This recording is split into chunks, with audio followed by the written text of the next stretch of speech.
Nakita nga ni Jordan habang kasama nga ang kanyang anak na si Tori, kausap nga nitong si Leon. Hindi nito matanggap na si Leon na nga ang pumapalit sa kanya.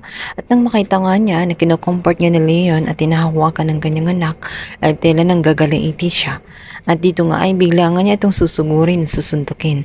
Sinabihan niya ito na wag hawakan o yayakapin ng kanyang anak. Tela nagkaroon ng mali siya. Sinabi nito na walang ibang may motibong ganoon kundi ang lason lamang na tumatakbo sa kanyang isipan. Dapat umano ay tanggapin na niya na hindi na siya parte ng pamilya nga nitong si Christy. Sa Leon na ngayon ang tumatayong ama. Kaya naman siya na ngayon ang may karapatan na protektahan nitong si Tori dahil siya na ang mapapangasawa nitong si Christy. Ngunit instead na ikalma ni Jordan ang kanyang sarili, ay tela hindi niya matanggap na pang-abot nga silang dalawa at nagsuntukan pa. Kaya naman hindi na gusto ni Christy ang inasal nga nitong si Jordan. Dahil bakit may ganun pang issue ang nangyayari, hindi niya matanggap na nag-move on na nga itong si Christy at si Leon nga ang kanyang napili. Pinayuhan pa niya ito ng kung ano-ano na kung pipili umano siya na mapapangasawa ay nararapat umano ay tingnan niya ang ugali. Subalit sinabihan niya itong si Jordan na dapat ay hindi na siya makialam at hayaan na siya kung saan nga masaya itong si Christy. Christy na nagbago na itong si Leon. Kung ano man ang pagkakakilala niya kay Leon dati ay iba na ngayon. At nangako ito na gagawin ng lahat maging maayos lang ang kanilang pamilya ni Christy.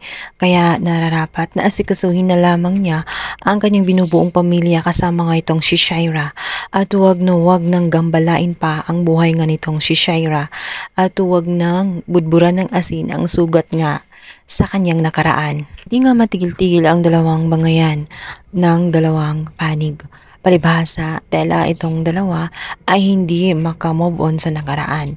Tela ang hirap-hirap nilang maging masaya. Samantalang itong si Jordan ay nanatili kasi ang kanyang pagmamahal dito kay Christy kung kaya't nahihirapan din siya na mag-move on at nasasaktan din siya sa mga hakbang na kanilang pinagagawa.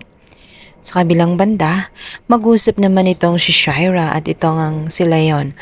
At dito nga ay sasabihan niya itong si Shaira na sana umano ay hindi niya sasaktan at gagambalain pa itong si Christy dahil hindi niya ito magugustuhan kapag masobrahan na ang kanyang pagkainis dito. Baka umano makakalimutan niya ang tunay nilang ugnayan sa isa't isa.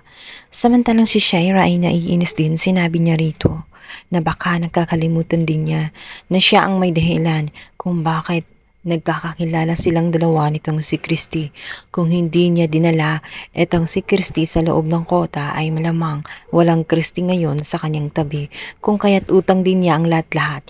At wala siyang magagawa kundi itikom na lang ang bibig at panantalihing hindi na makalapit pang muli itong si Christy dito kay Jordan. At nga itong si Belly dahil marinig niya ang lahat-lahat ng pinag-usapan ng kanyang ama at itong si Shaira.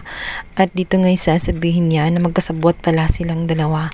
Kaya pala tikom ang bibig ng kanyang ama dahil hindi niya magawang ibitray ang kanyang sariling kapatid. Kaya ang gagawin ni Belly, sasabihin kaya niya ang katotohanan dito sa kanyang tita Christy o hahayaan na lamang ang lahat-lahat at protektahan na lang alang sa kanyang amang si Leon at para sa kaligayahan na inaasam nito at para makasama etang si Christy